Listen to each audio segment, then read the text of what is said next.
right, welcome to the Taylor Guitars from the Factory cast at home edition.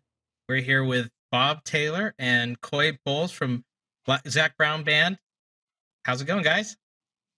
What's up? It's good to be here, man. It's going good. Coy, I haven't seen you for a long time. It has been a minute, man. You are a very special dude to me, and as soon as I saw your face on this thing, I was like, "This is going to be an awesome time, dude." I think we're going to have fun. Yeah, we've had fun before. Yeah, why not do it again? So I can't help but bring up everyone's backgrounds, right? That's what we've all been watching on the news, all the different reporters to see what settings they're in. Bob, where are you? You're in front of a bunch of wood there. Yeah, I'm in this little studio we call the Shed, where you guys record this podcast usually, and it's right across from my office. We set it up once to, try out guitars with pickups. It's kind of got double walls and is a little bit soundproof, so we can not bother everybody. But it turned out to be a great place to do this. Yeah. And then, Coy, where are you at? I have the least distracting background of all of you guys. I know. I got some stuff, though. I got a Beatles album cover. I got the podcast sign. Brought that home. So at least I thought what better thing to do than be a row full of keyboards here. On a guitar podcast. Yeah, a guitar podcast. So, no, I'm in Atlanta, Georgia. Yeah, this is where I live. I live in Atlanta, Georgia. So I'm at home, and yeah, man, just I'm down in my studio. This is kind of my creative hut, if you will. So this is about as home as it gets, man. I got the upstairs part where it's a family part, and the downstairs part is where, the man lab, the creative beat studio, And Bob, you'd probably consider that your home, right? You're at the factory right now. I'm at the factory. It's my most comfortable place. Ever since it was a tiny little 1,500 square foot shop all the way up till now, I'm kind of at my happiest. I mean, I'll die here at Taylor Guitars. You can cremate me and put me in a can of lacquer and spray me on a guitar, I mean, we'll do the Bob Ash burst. That was good, dude. That was really good. The most Bob way. I heard you said a quote. We did a video last week that was pretty special, and I had you do a voiceover. And one of the things that you said is you've been coming to your shop, Taylor Guitars. Yeah, it's a factory, but I still call it my shop. But you said for 30 years, you would come here and walk around in the silence after you came home from the airport. Tell us about that. Well, if I would go away, and I always have projects going. You guys know this. You've got projects going all the time. And when you're lucky, like the four of us, you love your work, right? So you always leave to go somewhere to do something else, but you're interrupting something that you're kind of excited about at home. And for me, that was always like, come home and it's like, man, I wonder what we got done. I wonder what this project looks like. I wonder what those guitars look like. I wonder, and I would always just come by my shop. It's like, I just got to go by, and I'd like go in there and kind of decompress, walking through the place, looking on the benches, looking at tools. I just loved it. I loved seeing whatever progress we made on the projects that we were working on, whether it was just guitar production but there's always something new going on here. You guys know that. There's always something new. And I get excited when I come back.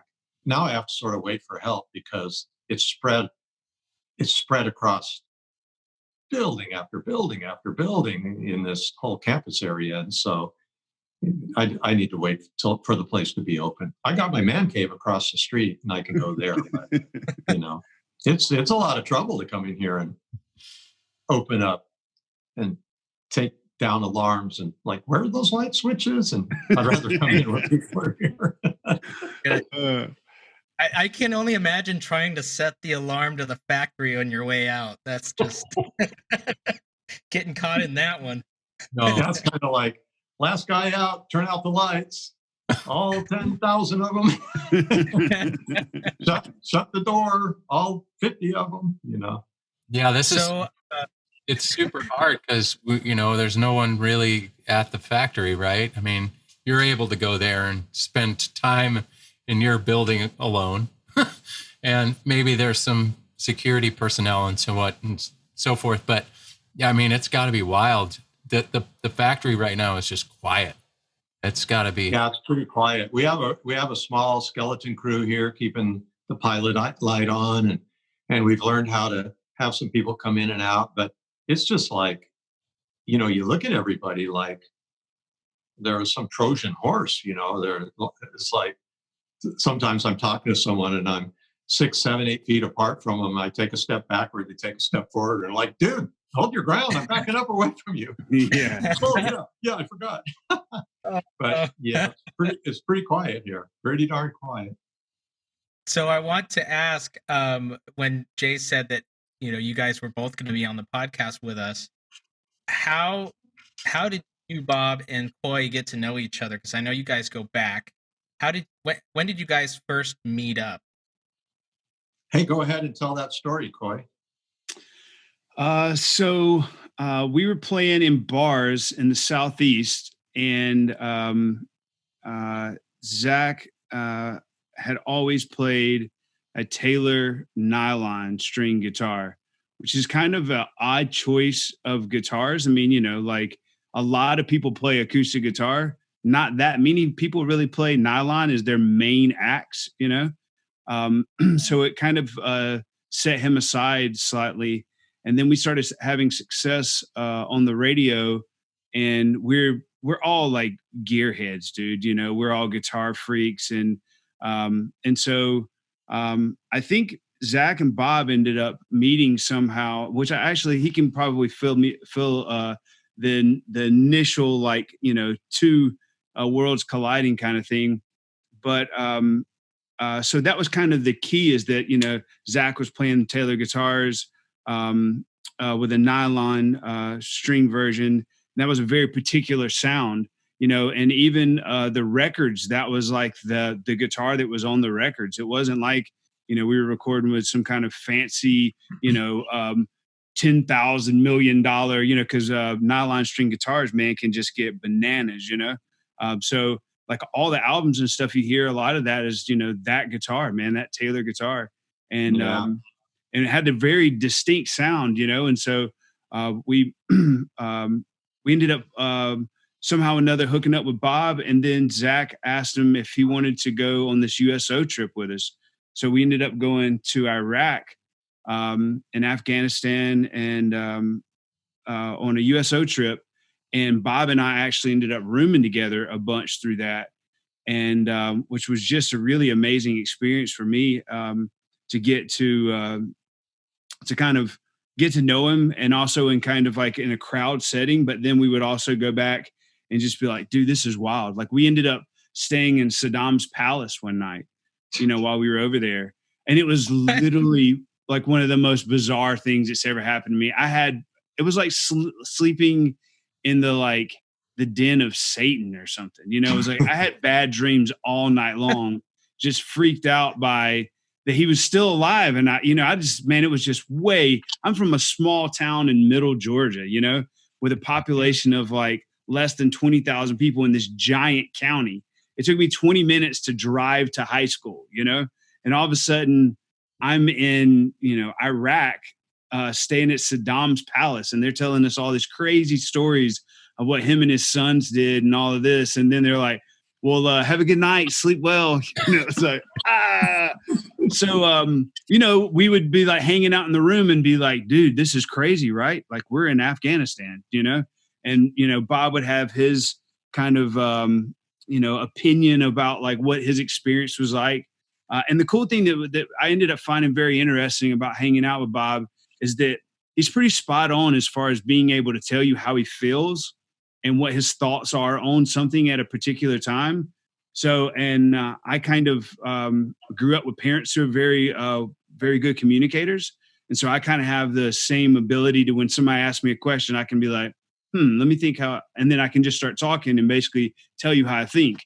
And Bob's like really capable of doing that, so it was really awesome. I would ask him questions like, so what was your day like today? And then he would just kind of tell me his opinion, and then I would tell him like what my day was like. And so that was this really awesome bonding experience. And then there was a thing that happened there to where I had randomly wrote this children's story a couple of months before. And while we were hanging out in one of the bunks, I was like, hey man, you want to hear this story that I wrote? And he was like, sure. And I read him this story that I wrote that ended up being my first children's book. And while we were in the kind of bunker area that he was at, after I got finished reading it, he was like, that's really good, man. You should do something with that. And it was like, wow, dude, Bob Taylor just told me that this story was good and I should do something with it. So I got back home and I actually looked through my emails because we ended up becoming buddies. So we had like corresponding emails afterwards. And he was like, hey man, can you tell me what the name of that story was again? I was trying to explain it to my wife.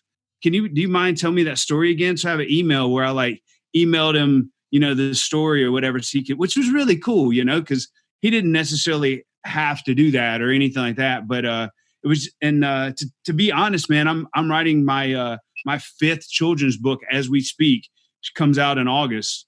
And that was 10 years ago when we first started this thing. So, I don't necessarily know, man, if I wouldn't have had that kind of, hey man, you should do something with this. I can't honestly say that I would have taken it this far, but having such a cool relationship with him in such a weird atmosphere and sharing different things, and then him kind of being like, man, you should go for it, and then also when he said you should go for it, kind of comes Bob's philosophy on life, which I later ended up becoming, we hung out more and more over the years and his kind of philosophy on life is something that I say I'm aiming for, like it's something that I'm on the same wavelength with him, but his wavelength is probably a little less like this and a little bit more kind of, he's got this certain pace he's on, and it's really refined,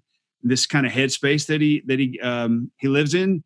And I find it probably to be one of the most inspiring, refreshing, cool, like it's, he's not just like a really intelligent dude. He's actually like a really cool guy as well. So to be honest, man, he's been a guy that I've had a lot of long conversations with, just calling randomly, and we would end up talking for an hour and a half about what life is about, and things of that nature. And it all started with this Iraq trip. So that was a long way of saying, but there was kind of a lot of meat to that whole initial first, us hanging out, man. A lot happened while we were over there, But, let's not put aside the fact that you guys both formed a friendship with you reading Bob bedtime stories. Yeah. I mean, that's a pretty unique way to start a friendship right there. Yes, totally. He fell for it. Yeah. I'd fall asleep on his lap every night. It was great. That's pretty awesome. when we heard artillery going off in the distance. Yeah. No, it's that story is so much how I remember it. I met Zac the very first time in his tour bus down at the sports arena. He was down there playing, and I went back there and came in, and there he was holding a guitar. And it was funny because him and I just hit it off. You know how some people you become friends with, but you don't know how you became friends with them because there wasn't it was just like right there, kind of like with Coy. It just happened really, really fast. And what was interesting is Zac was playing his nylon string guitar, and he told me his story of, he got his first Taylor when he was 14. Later, he told me his story. He goes, dude, we were just playing bars, and I sent you a guitar that was all worn out. And he goes, I wasn't like the Zac Brown at the time. I was just a guy, and I sent it to your customer service, and you guys fixed my guitar, and you sent it back, and you noticed that my case was all banged up, and you found a used case. It wasn't brand new, but it was a case that had a scratch in it, and we're like, we put a new case with your guitar. There you have it. And he's like, who does that? He just remembered that. But during that time, Coy, that's when Zac said, hey, I got a problem, man. We tuned down to E flat. Yeah. because that's where our band plays. But when I tune down a nylon string guitar, it's so loose. You can't tune down a nylon string like you can a steel string. And he's like, I was thinking, is there any way that, you could make a longer neck or something so it could have the same tension? I'm like, yeah, we could do it. And I think it was 10 days later, we shipped him a guitar with a longer neck. And of course, you guys know Dave Judd here in the shop.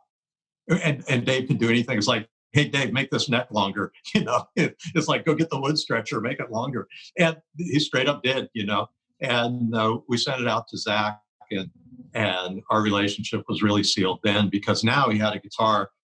It's kind of like putting a capo a fret down, right? It's longer. So if he wanted to play an E, he just throws a capo on the first fret. But when there's no capo on it, he's playing an E flat where he likes to play, where they like their sound, where he can sing. That's his voice. And the string is normal tension. And he invited me to go ahead. I was going to say, isn't it it's weird. It's like a 13 fret nylon string, correct? Isn't it? So we usually have actually his would be like a 15 fret, because he plays the model that's a 14 fret to start with. So we added a fret back at the back end. We made it a 1 fret longer, and so, like I say, capo on the first fret. It's a normal guitar, normal tension. Take off that capo, and you just have a longer neck. Works out nice. And these guys invited me to go to Iraq with them, and we met in DC. Do you remember that, Coy? Yeah. And all you guys were there. And this is what I really remember, and I thought was just a wonderful start to a relationship, because you guys all have passports, but most of you never used them. Because you're Georgia boys. You've been playing in bars, and now you're going to Iraq on a plane, and there's a business class seat for some people, and different people are there, cameramen, managers, all this kind of stuff. And some of you guys were like, Bob, so how do you do this passport thing? Did I show it to them? It's like, just show it to them here, and then everything will be fine. And when I think about that day, and I think about where you guys have come from now, to now, all the places in the world that you've seen, and how music took you all those places. And the great thing for me is, of course, I'm old enough to be some of the guys' dad, and we get there, and boy, that was, remember the mess halls? Oh yeah. This was before all you guys decided, dude, man, I got to look good on stage. I need to lose weight, eat right, take care of my health, be sexy, be hot, it's just a bunch of good old boys who played killer music and are happy to do it. And we're going into these Air Force Base mess halls, and they have everything from running ice cream fountains to fried chicken if you want to eat 20,000 calories in a meal, you could do it. And we did, man. We dove in. It was just like free food. Can you remember that, Coy? Oh, dude. So like in my head, I thought we were going to MASH. Remember the TV show MASH? I thought we were going to go and sleep in like canvas tents. And I thought we were going to like eat food that was like, and you'd pour water in a pouch and like stir it up, and it'd be like mashed potato gravy kind of thing. And we ended up going to these mess halls, dude. And it was like Fat Kid Central, dude. It was like, I'm going to eat pizza, chicken, and I'm going to get some ice cream for to go, and we would get back to the, to like our little area or whatever. And we'd have like Wi-Fi in the, and be like, I'd be texting my mom like, hey, I'm in Iraq. I'm eating ice cream. It's pretty awesome, So it was just like completely different than I thought. And the other thing that was super weird is they had like some kind of drone above the base we were at, and had sirens in certain parts or in different parts.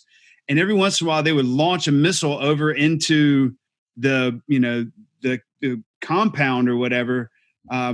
An alarm would go off in that area. So it was just specific enough to where if you were like 200 yards this way, your alarm wouldn't go off because you were cool. So, and we were like, what? And somebody was trying to explain to us how this whole principle worked, where there's this drone, and whenever they'll like launch a rocket over in here, and if your alarm goes off, then you need to like get down because, you know, there could be incoming, but if you hear it off in the distance, then you're still good. And I'm just like, all right.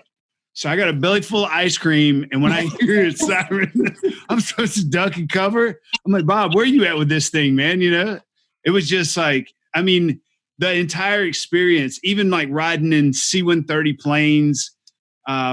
And so Zac ends up going up to the front of the plane and talking to the pilots. And he comes back and he was like, man, they got this thing that they do called a combat landing or something like that. And so they didn't really say any much to us. I mean, we're like strapped in. There are other dudes who like have machine guns and stuff. We're in flak jackets and helmets and stuff, you know, like in a battle, you know, plane, basically, you know, this giant plane. And everybody would start kind of getting loopy as we would get up to the top. It would get colder, and I guess the oxygen would like thin out, and everybody would start kind of getting sleepy and like kind of loony and whatever else. And then so Zac goes up to the front, comes back, and is like, they have this thing that they can do called a combat landing.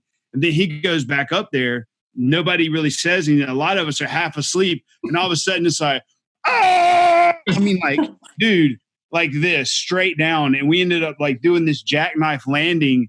And I was like, for sure that I was going to die.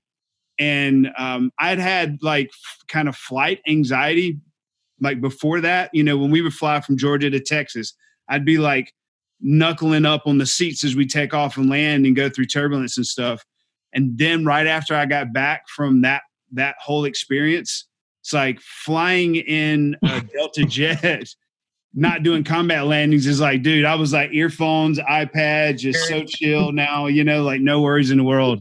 This is so great. Coy, I don't know if you know this, Bob and Cameron know this, but I'm a combat veteran. So when I hear people explain all the stuff that I had to go through, it's so refreshing. I know, it's great. When it was time to go down, because, you know, the most dangerous part is in this long, slow descent. So they'd stay up there at 10,000 feet, and then they'd just come down, like right now. And it was just straight down. Then they put that plane kind of sideways and do a Brody, you know, in the air, and then just kind of land it. It was all over in seconds. It was pretty rough ride, and kind of fun. And a couple of the other things that I thought were really wild was the absolute quality of the soldiers. I don't know if you must have really been impressed with that, but these soldiers, they're in their 20s. And they're over there kind of running that. Even the colonel. And for me, you know, I'm 65 now, and this was, you know, I was in my 50s back then. But even colonels were 45 years old. You know, yeah. To me, you know, it's like I go, you heard your parents and your grandparents say this, but I go to the doctor now. I'm like, the doctor looks like he's 11 years old, you know, or she. It's like, are you old enough to have gotten out of school? Everybody just looks younger to me now. And even over there, it was unbelievable, the professionalism and the capability of the soldiers and how serious they took it and how they ran those bases. We had Army and Air Force on that, and it was just a great time. But then with the band themselves, the selfless,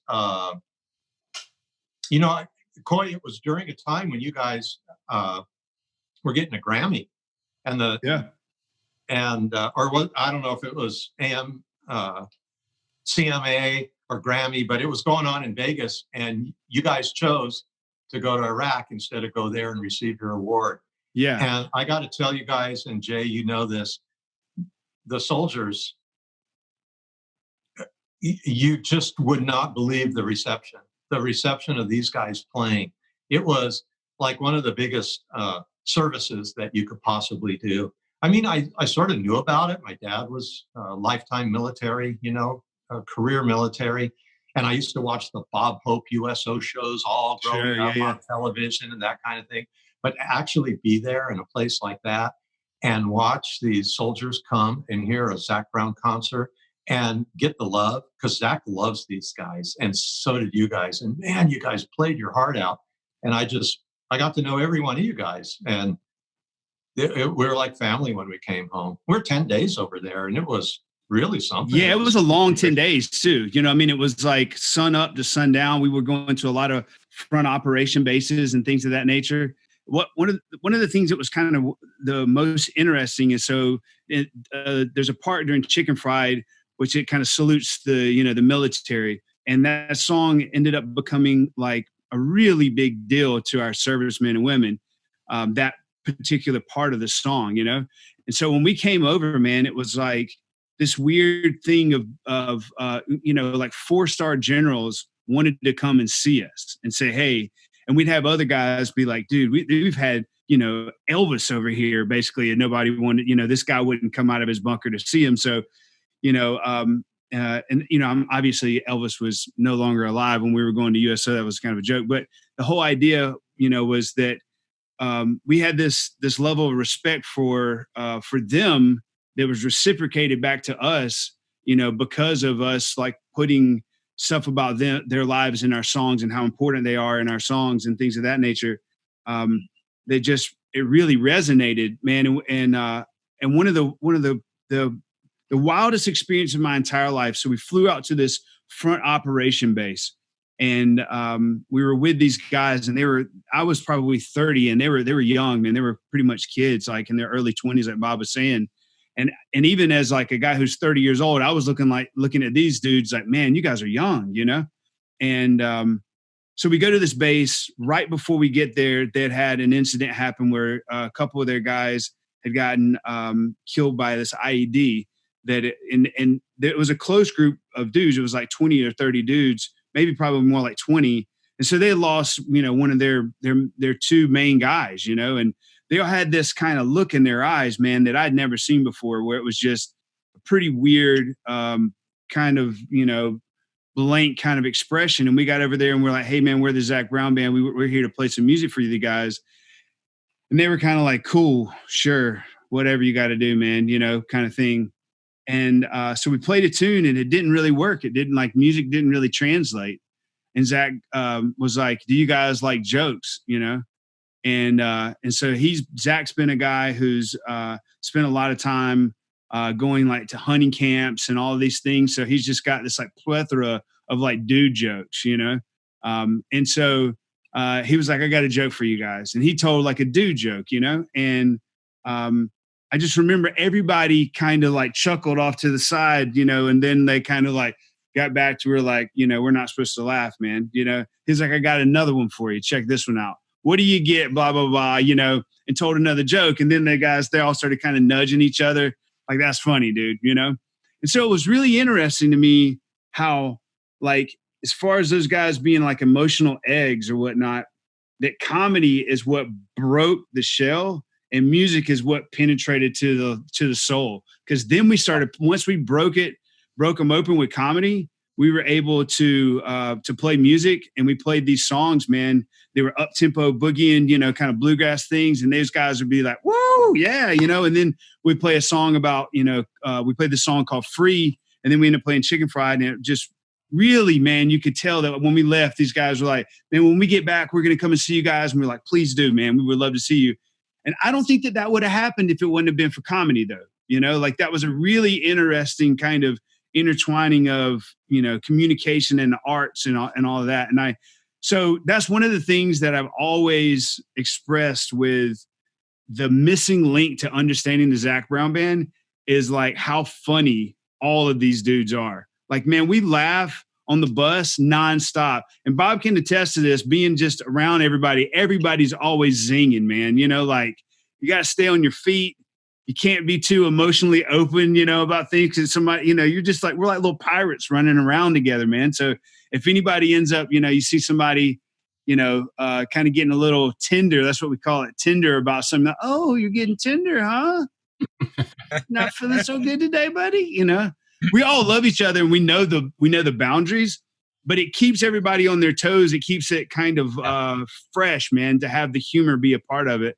And that was something that was really interesting to learn from the USO trip, Yeah, your band is a family. I can tell you that because I've been around you guys since then too. And it's just really great to see you guys as a family. And I want to talk about Coy and his children's book because we were 5 days, 6 days into this before you and I happened to be rooming together, and you brought up this children's book, and you're working on it. And so check this out. This is my perception. So here's a band. They got Grammys and CMAs coming. They're famous. They're out there playing this stuff, and that's usually. I've seen a lot of people come, rise, hit a career. These guys are young, they're using their passport the first time. They're way off wherever. And there is all kinds of unwholesome things that a guy in a band could be choosing to do with his time when they're out on the road. Right.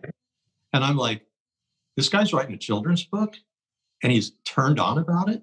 He's like spending his time doing something super creative that actually is needed. It's wholesome. It helps people. It helps kids. It's like, I don't get it. This is a single guy in a rock band.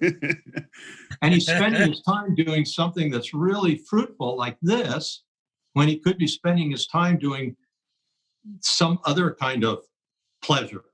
You know what I'm saying? Sure. And that blew my mind, Coy. And I may have told you about it then, but I'm making sure you understand it now. I never forgot that. I still remember it today. And all of this time, your work ethic, in fact, everybody's work ethic, you guys are busy people doing something productive all the time. Sure. I remember, and I would come see you guys backstage, and, Zac is, shooting arrows because he's like, man, it's good, wholesome fun. We can do something like this, keeps us out of trouble. And people are doing their thing, and they're working on a record, they're working on music, they're calling home. You guys keeping yourself upstanding citizens. And so you guys have improved as people. And maybe it's because you weren't 19 when it happened. Oh, probably so. Yeah. You're a little bit older when it happened, but I've always been super impressed with Zac Brown Band and everybody in it, that you guys took your golden ring that you got, your fame came, and it made you better. It didn't make you worse. And my hat's off to you, everybody else in that band. Now you're like your fifth book into it. Yeah. You got a real thing going. It's good. And it's fantastic to be busy with something that's really beneficial and worthwhile. So that right there, you guys really kind of sealed my relationship with Coy. He'd call a lot of times. He's like, dude, I just want to talk about stuff. We talk about things. Next thing you know, you've got like a real girlfriend, someone you fall in love with, you get married, it all starts looking really good. Coy came out here to San Diego once for a couple of days. I took him out to the desert, and we went land cruising over dunes. That was awesome. He made GoPro videos of it and sent me copies of it and that kind of stuff. Then you sent me a little GoPro kit after it. And I'm like, hey, that's really nice. But now I have like 500 trillion megabytes of data I got to deal with. Thanks, man. Wow. But the fun thing was hanging around. It's always fun hanging around you guys because it's like adolescent and serious at the same time. Yeah. And I love that. And watching these guys warm up. As a matter of fact, I didn't see you when I was in Nashville, Coy, because you guys, the band came up to kind of do a song and an introduction when I was fortunate enough to be inducted. And Zac picked out who he wanted to come, and you didn't come on that thing. So I missed seeing you. I really did miss seeing you.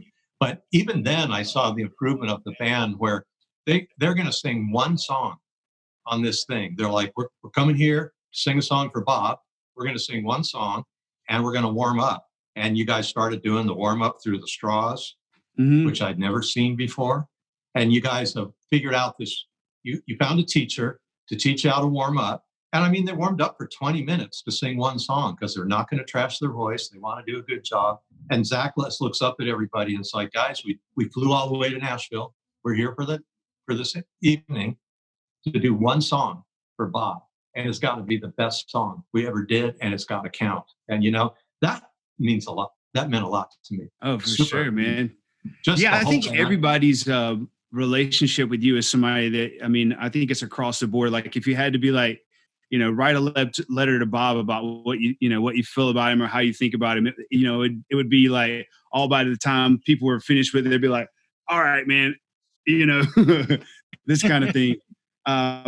What's really interesting, man, and the whole, kind of back to the whole thing of writing children's books and all that stuff is that I felt this overwhelming responsibility that came along with my responsibility when the fame and success started happening. I never really wanted to be famous for some reason. So I just wanted there to be, how do I say it? I just wanted to be respected by my other musicians and people in the industry and whatnot. And when the success came, I wasn't really that into it, man. I didn't want that kind of light on me. And so I started talking to my mom a lot about how I just feel like my universe is unbalanced. Like I'm getting all of this stuff and then I'm not really, like doing anything to kind of reflect off of me. And so I had, like you win a Grammy and then all of a sudden everybody starts calling you out of the woodworks and all this stuff, man. And, can I get tickets to this show? Can you sign this? Can you do this? Which was really very flattering, for, a person's ego and whatever else.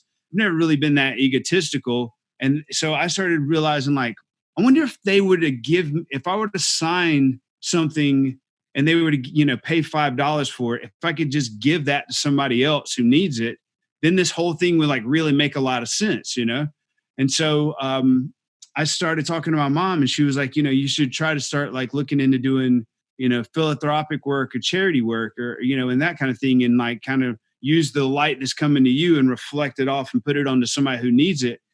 And I taught guitar lessons for a really long time and had this one-on-one relationship with kids. And that was where my whole kind of relationship with wanting to focus on kids came from. But it's been 10 years now, man. And it has been one of the coolest journeys I've ever been on is to use the light that came from this band to turn around and reflect it back on teachers, our education system. Man, I speak to, I'm really serious about this stuff now. I mean, I speak to specialists about where literacy is, where grade level reading is, what the problems are with our education system, what teachers need. I'm working with different nonprofit organizations like Head Start, Save the Children. I teamed up with this company called Lakeshore, and we ended up creating this like social emotional kit that's coming out in this summer. So, man, I've been just like really just grinding it for the last, probably 4 or 5 years, but it's been a 10-year process. But I realized 3 years ago when I had kids that I really needed to do something with this seriously. I kind of was just kind of playing around with it and having creative freedom with it. But then when I finally had kids, my wife and I looked at each other and she was like, you spend a lot of time on this stuff. Like it kind of needs to make sense, and that was when I was like, okay, I'm ready to do this. I want to make this a thing, And so I started really connecting with people. And so, I'm at this Phoenix moment, man, that's really, really amazing for me to where I'm taking all of this light that's come from the Zac Brown Band and the success we've had. And I'm really, really connecting it with what's going on in the education system and really getting out there. I've been doing like keynote speeches at like early education conferences and going in there and just firing up these teachers, man, because I think teachers don't have, it's about to happen right now because a lot of people are getting homeschooled in this situation. So teachers are like the most, appreciated people on the entire earth. But 2 months ago, I personally thought the teachers needed more light shined on them. And so I've been going around and telling teachers like, you're the center of the universe, man. Like, your relationship with kids and what you do for kids is what makes us a smarter, brighter country. It's like, you're the future, this is all in your hands. And I started hanging out with teachers and realizing that it's a calling, man. It's a lot like being a musician. Some people end up having success like what we've had, with it. But I would have been just as fine being a musician who played from his heart in a band that played in the Southeast and recorded a couple albums, much less getting to travel around the world and all this, because it was my calling. It's what I was supposed to do with my life. And teachers are a lot like that, you know? And so I started hanging out with them and talking to them. And it's been my life's mission, man. Now that I'm at this kind of like rising to this full person of who I really am, which is a combination of a musician and also this advocate for early education, literacy, and teacher appreciation. And I tell you, man, my center of who I am, you know, Bob, you live in this world, but, you know, like this kind of like this core center, you know, chi or whatever you want to call it. My life's purpose, if you will, is so focused and centered now to where I really feel like I had this, like I'm at this Phoenix place where I'm like kind of like taking off, if you will, you know, and really making a difference. And it's, man, it's one of the most exciting times of my life, honestly, you know, and I owe a lot of this. I wouldn't be affecting people in such a positive way if it wouldn't have been for us being buds, you know, and you believing in me when we started hanging out at the USO thing. I can honestly say I'm not exactly sure that I would, you know, have been like, man, he thinks it's cool. Maybe I should do this, you know? That was a big part of me believing in myself, was you believing in me, you know?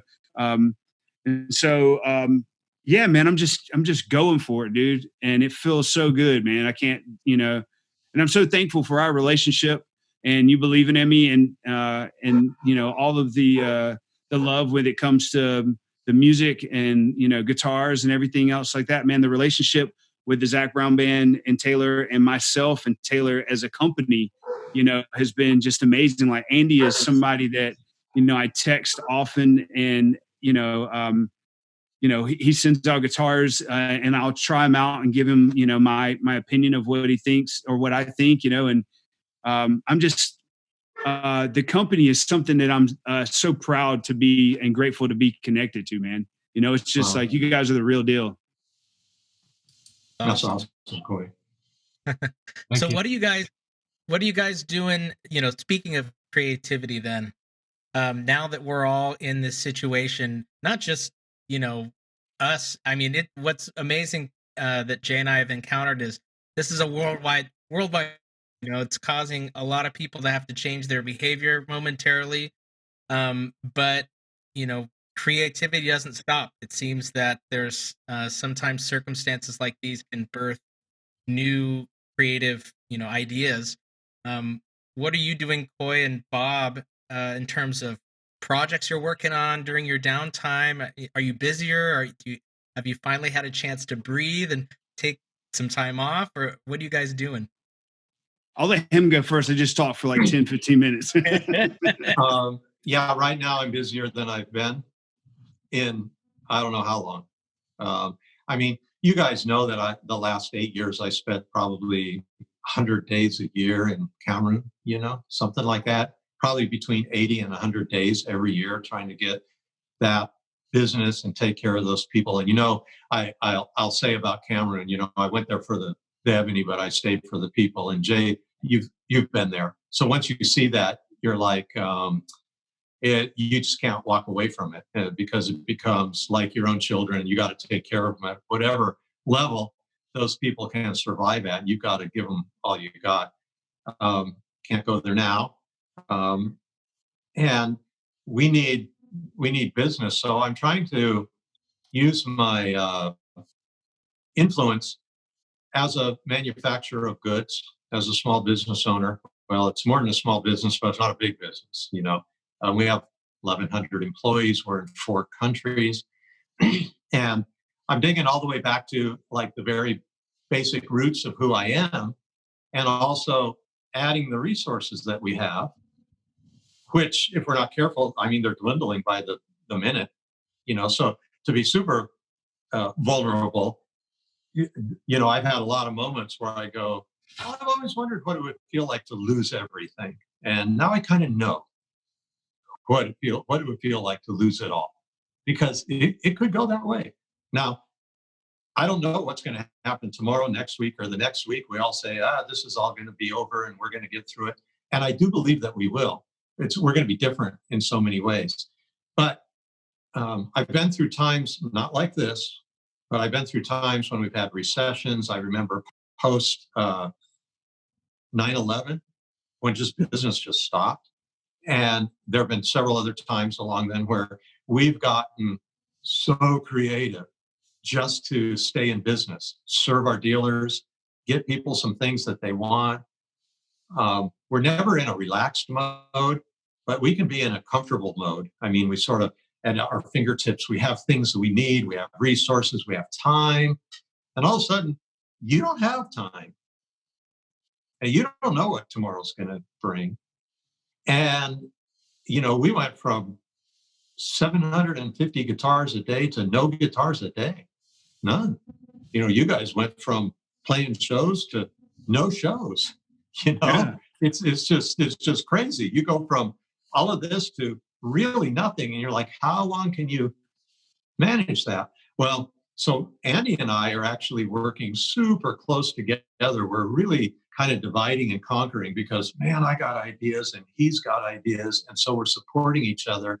And we've got guitars that we're going to be bringing to the market because I think that as we slowly get back to work, our Mexico factory was just shut down totally and completely. I mean, you guys know it's across the border. It's a 40-minute drive from here.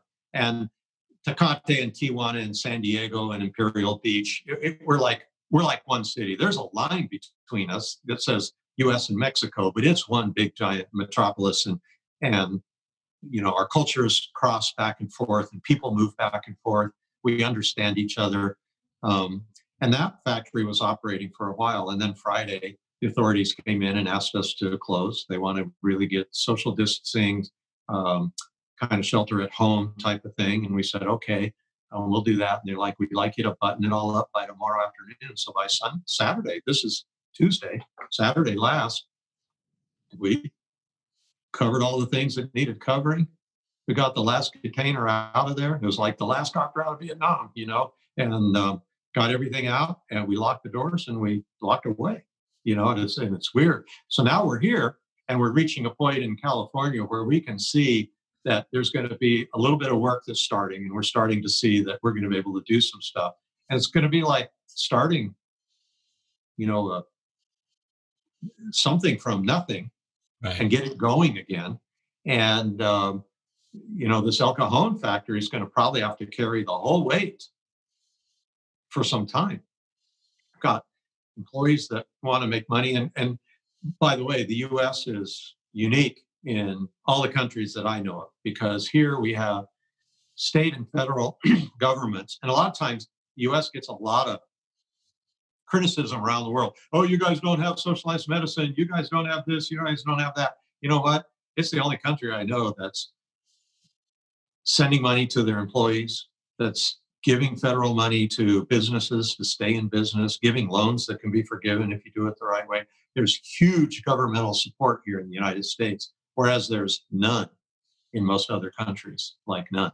The businesses have to fend for themselves. It's illegal to lay off their people. They have to pay those payrolls. And of course, in Mexico, and I'm not trying to get political because I don't think this is a political issue, but we have different societies. But in Mexico, we send everybody home, but we still have to pay, right? We pay, so everyone's on full salary for as long as it lasts, right? And so you just look at, well, we're going to run out of money if we don't have income. The day is going to come where you run out of money. It doesn't matter how much money you save or what type of fortress balance sheet we have. So I'm thinking, I'm working, I'm here kind of 7 days a week and making prototypes. I'm out there on the machines. I mean, I got sawdust on me and working with a very select few people to do some stuff to get ready. And Andy has his home shop and he's able to come in here. We're able to get special permission, approval from some city and county authorities to run small enough here to keep great social distancing, but keep ourselves from getting to a point where it's just going to go under, So a lot of what we're doing is really just preparing for what I would call the aftermath, because when things start going up, that's when the purchasers that are still buying guitars now that are in stores online, that type of thing, And we know that guitar, they're the greatest companies, Wow, that's customers really in the interesting. world because, you know, they get in a car accident and they spend their insurance money on a guitar. You know, we already know that, you know, you know, there's going to be a lot of governmental checks that would be like, rent guitar, you know, which way do I go here, right? And we've made some really great promotional efforts, and guitars are still moving into people's hands and they're enriching their lives. And a lot of us in our life think that, yeah, guitars should be essential, because I'll tell you what, in the last 100 years, the last century, every time there's a downturn in economy, musical instruments go up because people find solace in that creativity. They really, really do. There's never been a time where musical instruments don't get a bounce up during the worst economic times. Oh yeah. And so that's happening now. But I think there's going to be a long tail effect. You know, this idea of bouncing back, you know, if the whole world could shut down for 1 month, everybody at the exact same time, and then everybody come back together at the exact same time, it would be just like Christmas vacation. You know, you come back to what it was. But since the lights get turned out all over the country and turned back on at separate times, there's always a supplier that owes you a hinge for a case that they're closed now. There's always a customer that I would have bought a guitar 3 months ago, but now I don't think I will, Right. you know. And so we're being ultra creative, and we're sharing that with our group here. We've got some really cool guitars, and Andy and I love this kind of work. We're like, yeah, you know what Henry Ford did back in the war, you know, when he converted his factory from this to that and the other thing, you know, and so, you know, for us to take like a gig bag factory and, you know, our department that makes gig bags in This just in, the plant we had an hour ago is no longer that started plant. making face masks. You know, let's stop selling gig bags. Let's sell face masks. You know, that got shut down the other day, but we're working to reopen it just for the sole purpose of the only thing happening in that huge factory would be a small crew making face masks that we could donate to the Takati effort, you know, because they need it. We can make 2,000 of those every day and they're going to need it. So we're thinking on all kinds of things, trying to be creative, and then also just plugging holes in the dike. So we spend hours and hours and hours and hours every day to discuss the latest developments and come up with a plan that lasts like an hour, you know, before something changes. Yeah. But the creativity is off the hook. Wow. I'm really actually excited about what Taylor guitars will look like after all of this. There will be, for example, I've always been kind of a grumpy person about this idea of telecommuting. Yeah, I want my engineers down here where they can lay there. But, you know, we have engineers working at home. We're continuing to develop new guitars that we're doing, and they're doing great. And there are people working out of their homes, and they're doing great, you know. And I've never been a person that has taken to that. I don't know, I'm the wrong age, I guess, or it's the wrong kind of business. I'm a shop guy. I remember the first time, it was about 4 years ago, we had a programmer that made like north of some really good money, and he'd never been to work here. He worked at home. And I'm like, wait a minute, we have a guy that makes that kind of money and he doesn't come into work? And they're like, yeah, Bob. I'm like, wow, what a world I'm living in, and I don't even know it, you know. Now we have a whole bunch of them, and those types of things are actually exciting. And look what we're doing right here. Yeah, This for is actually sure. awesome. Yeah, I mean, we would definitely be in a situation if this was going on to where you and I would have talked on the phone, but I doubt we would have used technology to share, you know, our relationship with each other, our storytelling with each other. You'd be able to express, you know, the position that you're in, you know. As far as creatively, I think I'm in the same boat as you, man. I'm as busy as I've ever been. In a place of, particularly since the Zac Brown Band is taking, time off because of the social distancing is affecting touring and things of that nature. So I'm trying to do everything that I can to be a part of a positive influence on kids. So I started doing literally the day that I came home from this whole thing. I looked at my wife and I was like, I have no idea what to do, you know? So I called a buddy of mine whose name is Dr. Thomas Branch, who's a mentor of mine. And I had this long talks with him about like what he thought was going on, what he thought, like how, just what his opinion of this is. Cause he used to work with the CDC a long time ago. And, and is an orthopedic surgeon, one of the smartest dudes I've ever met. Is an inventor, all of this stuff. And he gave me his opinion about what the current, situation was. And then he looked at me, or on the phone, he said, "Hey man, I just want you to know that you're a giver and you're a helper and you're a leader. And this is when people like you get called to duty. So I hate to tell you this, but bud, you got to get busy." And I felt like I was going to throw up, and I felt like that was the breath of air that I needed at the same time. I felt this like giant weight lift off of me. And then also this like, this kind of like this giant weight happened to me, at the same time. It was a really interesting thing, but it was at that moment after talking to him, I knew that I needed to just like start being busy helping people, Yeah. and being a leader, and being, when it comes to the education system or children, you have to kind of be a soft leader. You have to kind of be like somewhat of an invisible leader to a certain degree. So I just got online. I started using Facebook Live and Instagram Live. And I had an album that I'd been working on for the last 2 years. This is a children's album. There's a song on there called The Sickness Song. You know what I mean? There's a song on there called We're All in This Together. I mean, the timing of this music that I wrote, over the last 3 or 4 years when my buddy Carlos Sosa, he and I co-wrote and co-produced everything, was supposed to come out in May in alignment with Teacher Appreciation. But as soon as this thing happened, I was like, it has to come out now, man. Like this needs to be, there's so many kids at home that are freaked out about, what being sick is like. And all of this music is 100% positive. It's by far the best, like upbeat music that I've ever been a part of writing for kids in my entire life, And there are all these kids at home, like out of school, just kind of like looking around like, what do we do? And their parents are like, what do we do? It's like, well, music helps. Let me get this to you, So I fast tracked getting my album out, which releasing an album during a pandemic is quite, a unique way of going about it.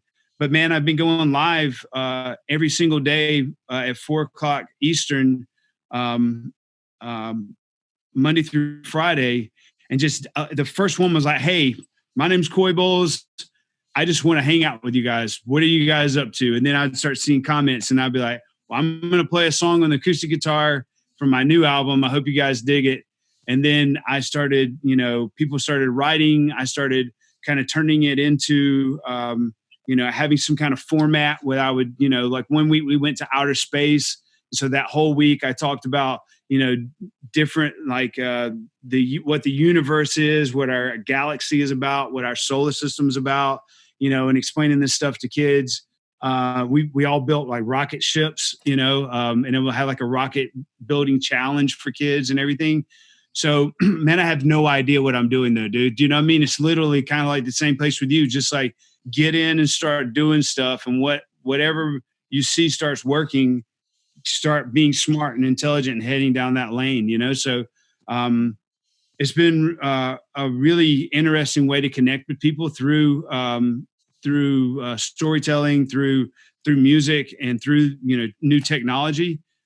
But it's also, I've been talking about doing like a kids show or something educational for kids that involves video for quite some time now. And this is basically like my wax on, wax off phase, like I now know after doing this like 20 times or whatever, however many times I've done it now, that this is something that I can do. And this is going to be something that's beneficial to people. So yeah, man, I think that, there's definitely ups and downs though, to be completely honest, man. I don't want to sound like I'm bulletproof. There's days to where, I'm like, man, this is really intense, like, I don't know when, like nobody alive has ever been through anything like this, and it gets a little scary, and then there's days to where I'm like, I feel really mentally, level and really, focused and things like that. And I think for me personally, the place that I have to constantly keep going to in order for this stuff to not get too shaky for me is like this kind of idea of higher self. You know, man, there's just a higher self that I can live in, to where I realize that I'm not in control, but of a few things. And those few things that I am in control of, I do to my best of my ability, but I try to share my kindness with people.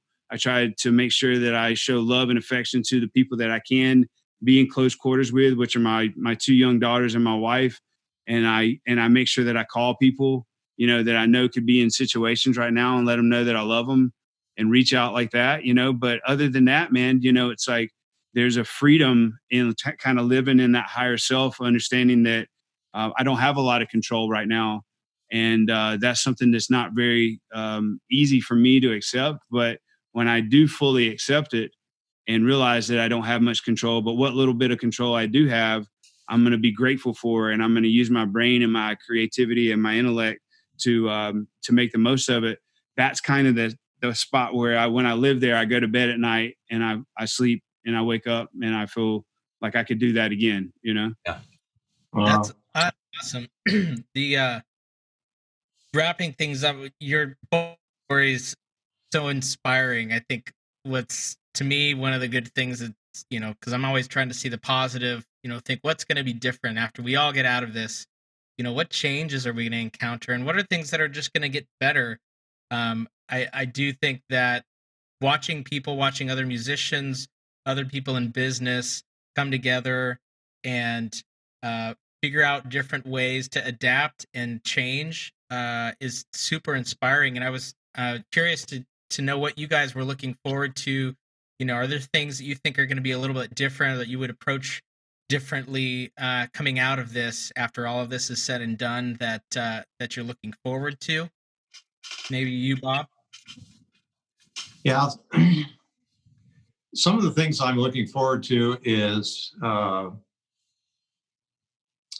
deeper appreciation, not only of from myself, but from everyone that works, all of our colleagues, whether they're right here, the core of Taylor Guitars, or even the vast network.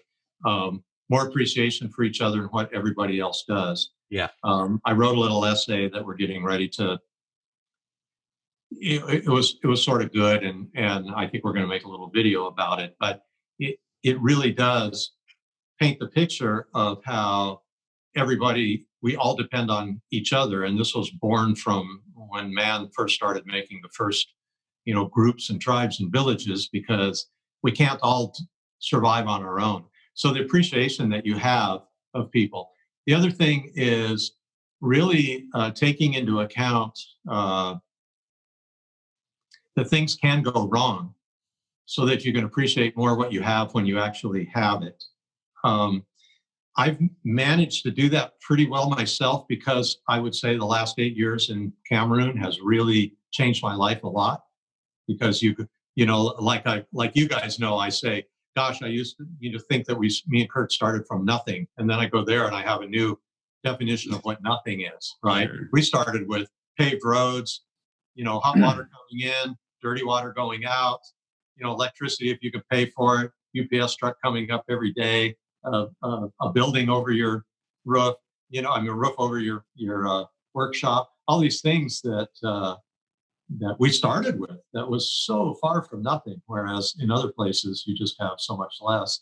And I think that we can be more scrappy, more creative, more thankful, a little bit more monastic about the things that we choose to buy, the things that we choose to throw away, the things that we choose are temporary, things that we choose are a little bit more long lasting, you know, the time that we spend with our loved ones, the time that you call people. I mean, I've already made kind of what I'm calling my own personal Schindler's List, you know. I mean, I look at the nickels that I've saved over the year, and it's like, oh, you're on my Schindler's List. If everything goes down, I'm taking as many people, you know, I'm gonna carry them along. I'll spend my assets to nothing, you know, if that's what it takes. And it's kind of interesting to get into this position and then maybe be able to carry some of that out with you when you get to the other side. It's like, oh, well, we thought we were going to die, but we didn't, which is a little saying that me and my Baja group have every time we get stuck in the mud. We're like, we thought we were going to die, but we didn't. Yeah. And so there might be a real big sigh of relief when we get to the other side of that. But I think everyone's going to look at things a lot different.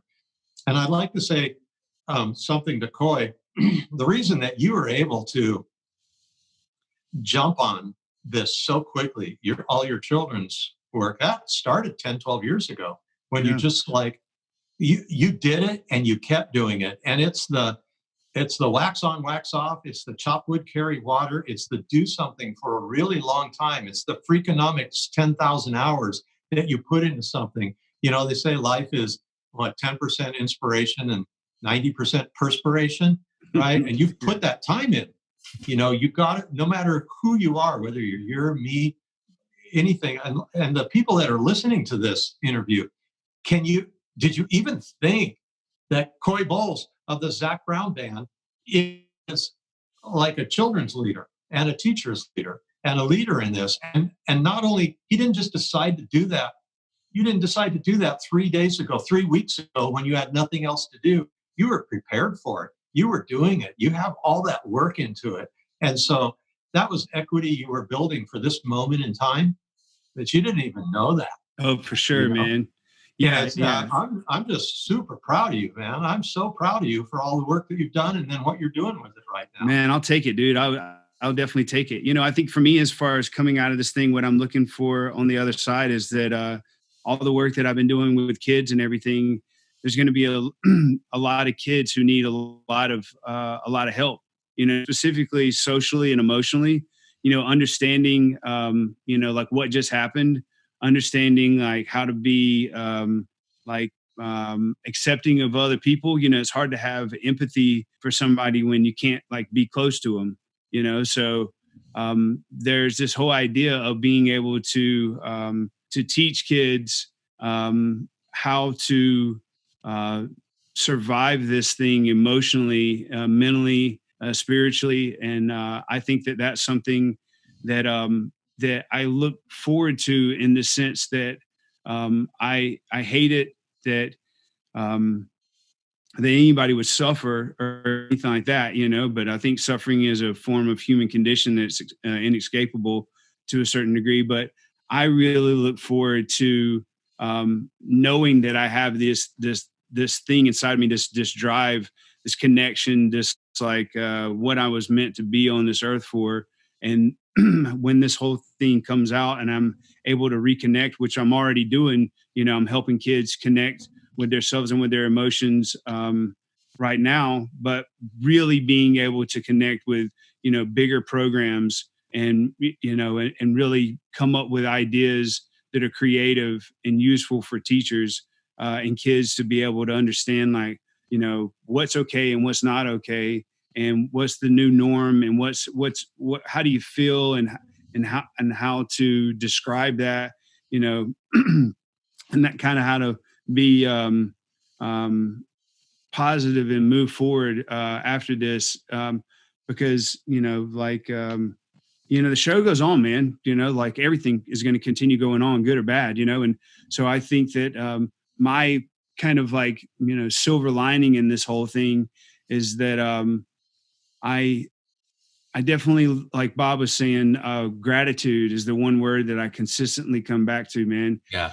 Just like the idea, like perfect example is like guitar lessons. I posted, as soon as this thing happened, I used to teach guitar lessons a long time ago. Like day one, we came off the road, I was like, I'll start teaching guitar lessons online. I posted this thing. All of a sudden there was this flood of people who came in who wanted to take guitar lessons from me, which was really awesome. And then I just got like emotionally overwhelmed. I was like, I need to figure out like what I'm doing. I need to figure out what's safe. And I kind of put that on pause. But the idea that I have video equipment at my house and everything, and, a week or two from now, I have this ability that I'm kind of more emotionally adapted to what's going on and kind of in the pocket of this whole thing now, whatnot.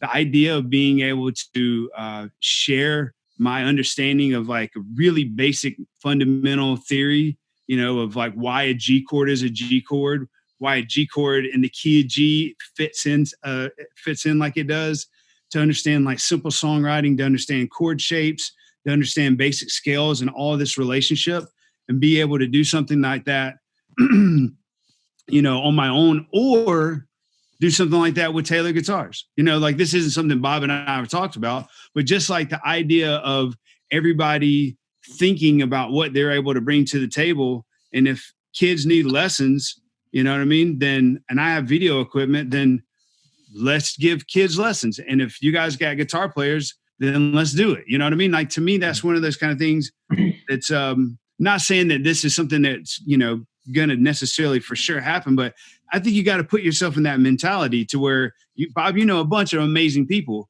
How do you get those people to be a part of what you're doing, and how do you be a part of what they're doing? And I think if everybody thinks like that, then we're going to come out of this thing on the other end being grateful for each other. And that's kind of the one word I keep hanging on, is that just being grateful for my relationship with you. You know what I mean? Like, I love you guys. I mean, everybody that I've been, you have a family of a company that's got great quality, and I'm excited to be friends with you guys and family with you guys,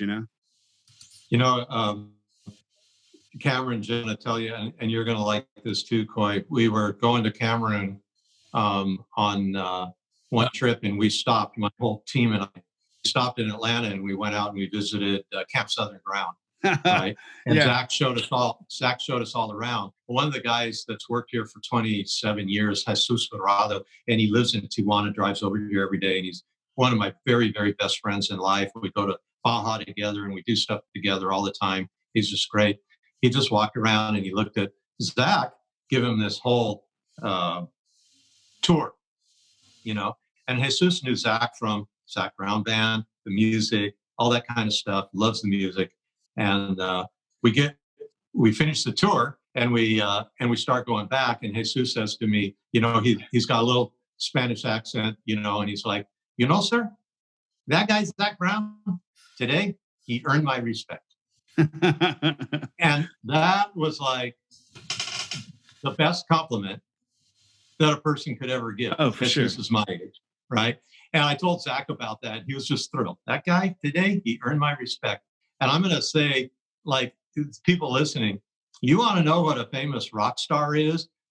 Coy Bowles, who plays in one of the hottest bands that there ever was, what he's like behind the scenes. I think we can say, that guy today, he earned my respect, and that's what I want to leave you with, Coy. Yeah, man. Hey, dude, I'll take it, dude.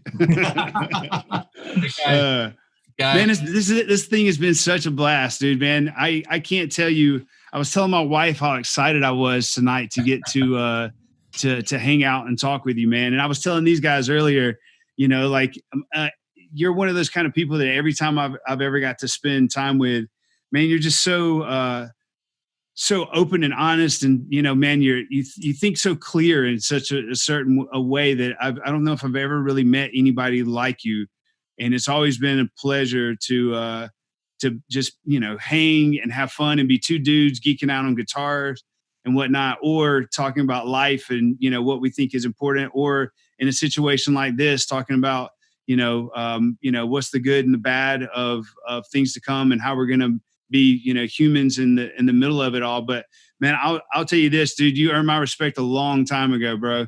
So, if there's any way to wrap it up, man, I'll take the respect you got from me, but from day one, I've had it for you, man, so.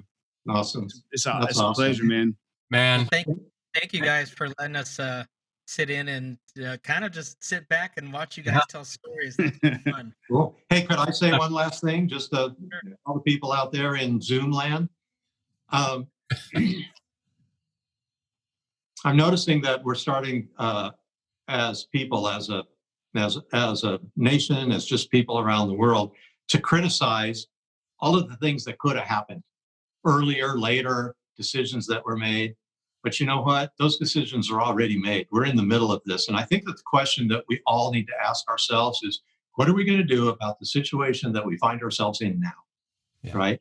And I think that every day, we'll be a lot better off as groups, families, and even a nation or a world if we start working on what are we going to do about the situation we find ourselves in now and move forward and not spend our energy moaning and groaning about what happened 2 weeks ago, what happened 3 months ago, what could have been different. That serves not a whole lot of purpose until there's an aftermath when it's all over. We could use that to prepare. But what are we going to do about the situation we find ourselves in now? Let's all take steps forward. Let's just do that together. And I think that we're going to get out of here a whole lot better. And we're going to have our civility intact if we do that. And hopefully we'll come out of it with some new and interesting guitars and some new music and children's stories and that we can share. So thank you guys so much. We appreciate it and for tuning in to the podcast. And hopefully we'll have you guys back soon in form. So yeah, I would love to be back, man. Bob, it's great seeing you guys. Jay, Cameron, thank you so much for having me, man. Yeah. Take care. Take care, Coy. Yeah, peace, guys. Good to see everybody.